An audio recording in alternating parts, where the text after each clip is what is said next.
BFM Business, Startup Co. Finfrog avec nous ce soir, c'est une fintech, on est avec son fondateur, ça tombe bien, Riyad Halimi. Riyad, bonsoir.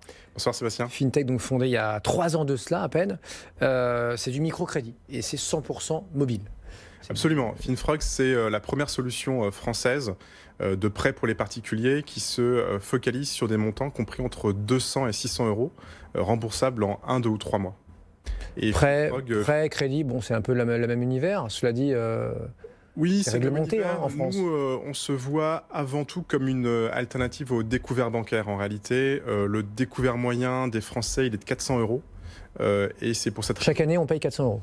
Non, chaque mois, en fait, les Français ont 400 euros qui leur manquent pour boucler leur budget. Donc, le découvert moyen des Français est de 400 euros. Et nous, on s'est positionné précisément sur ce créneau entre 200 et 600 euros. Ça leur coûte combien? Ça nous coûte combien, alors, en moyenne? Le découvert, il est assez coûteux pour les Français. Il faut savoir qu'il y a un mécanisme qui s'appelle les commissions d'intervention. Chaque fois que vous êtes à découvert, en dépassement de découvert, en fait, pour chaque dépense, la banque va prélever jusqu'à 8 euros par dépense. Donc vous êtes le 25 du mois, vous faites 6 dépenses pour acheter des courses, pour payer votre téléphone portable, faire le plein d'essence, ça va vous coûter 6 x 8, 48 euros. Et en plus des agios.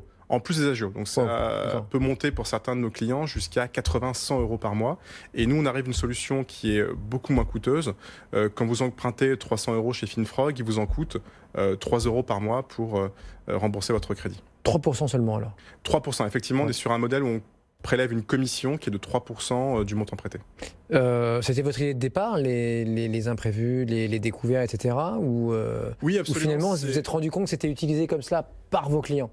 En fait, c'était l'idée de départ. Moi, avant de fonder Finfrog, travaillé pendant 10 ans dans les services financiers. J'ai fait du conseil pour les banques et je m'étais rendu compte qu'en réalité, les découverts et les dépassements en fait, de découverts étaient particulièrement coûteux pour les Français. Et donc, dès le départ, en fait, on s'est positionné sur ce créneau. C'est ça, en fait, vous avez vu un marché, un gros gâteau avec des milliards, peut-être, je sais pas, peut-être plus que des milliards? Oui, c'est pour les banques, chaque année, entre 5 et 6 milliards de profits par an, ce qui fait du découvert bancaire l'un des marchés les plus rentables. Vous parlez des banques mondiales ou des banques françaises? Là, ce sont des chiffres pour la France. Oui. Donc 5 à 6 milliards de profits chaque année pour les banques. C'est, en fonction des années, entre un quart et un tiers de l'intégralité de la rentabilité de la banque de détail en France. Donc c'est un marché qui est particulièrement gros et sur lequel on s'est positionné avec une offre qui répond aux besoins des clients, avec des tarifs et une simplicité d'utilisation beaucoup plus grande que... Taux de 3%, vous l'avez dit, des prêts entre 200 et 600 euros qu'on rembourse sur combien de temps? Qu'on rembourse sur 3 mois. On propose des remboursements en 1, 2 ou 3 mois. La plupart de nos clients optent pour le remboursement en 3 mois, ce qui permet d'étaler dans le temps le remboursement, ce qui est là aussi une des grandes différences par rapport au découvert bancaire. Vous avez en général entre 15 et 30 jours pour repasser dans le vert lorsque vous êtes à découvert. Nous, on va laisser à nos clients jusqu'à 3 mois pour rembourser, ce qui leur permet de redresser leurs finances et de nous rembourser au fur et à mesure. Je vais voir sur votre application, Riyad, vous dites que vous avez des critères d'octroi rigoureux. Qu'est-ce que ça veut dire? Parce que bon, sur des petites sommes comme ça, à 200 euros, qu'est-ce que vous allez fouiller là, dans mon track record et dans mes... Voilà. Alors en fait, effectivement, on a un certain nombre de responsabilités et nous, on est engagé pour une pratique responsable du prêt. Donc on doit s'assurer de la capacité du client, de l'emprunteur à rembourser. Pour ce faire, en fait, on va demander aux clients de nous fournir de manière sécurisée un accès à leur dernier relevé bancaire. Donc ça se fait avec une technologie maintenant qui est encadrée par la réglementation qui s'appelle la DSP2.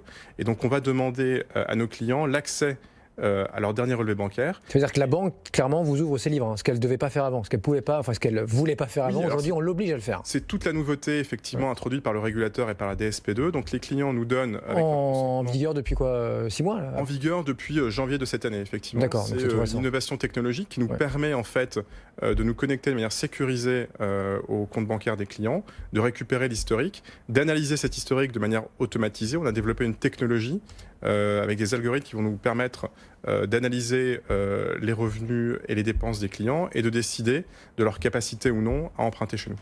Bon, critères donc, voilà, que vous dites et rigoureux, ça plaît aussi à pas mal de freelance, là je vois, et du coup vous enchaînez les partenariats avec des grands noms. Deliveroo, il y a quelques semaines, aujourd'hui, enfin hier c'était Uber Eats. Oui, absolument. Partenariat avec Deliveroo, avec Uber Eats, on a des critères rigoureux, mais on est également très ouvert aux évolutions en fait, de la société sociodémographique. Il y a aujourd'hui 5 millions d'auto-entrepreneurs, de freelanceurs en France qui ont de grandes difficultés à emprunter. Il faut savoir que les schémas d'octroi classiques des banques sont avant tout centrés autour du CDI. Donc c'est très difficile en fait d'avoir accès au crédit lorsqu'on est freelance ou entrepreneur ou auto-entrepreneur. Et nous finalement ce qu'on propose c'est via des partenariats avec Deliveroo, avec Uber Eats, avec Brigade, d'apporter des solutions de financement pour les freelances affiliés à ces plateformes.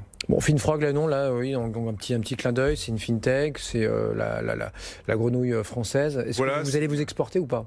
Écoutez, c'est un modèle qui peut se développer dans d'autres géographies. Nous, on a pour l'instant un focus sur la France, mais on regarde de très près également les géographies d'Europe du Sud. Merci beaucoup Riyad, avec nous ce soir, Riyad Halimi de Finfrog dans Tech & Co. On va maintenant parler de Londres, on va maintenant filer à New York où nous attend Sabrina. Ce sera donc juste après, Tech Asia tous les soirs. C'est Lorraine Goumeau au platine.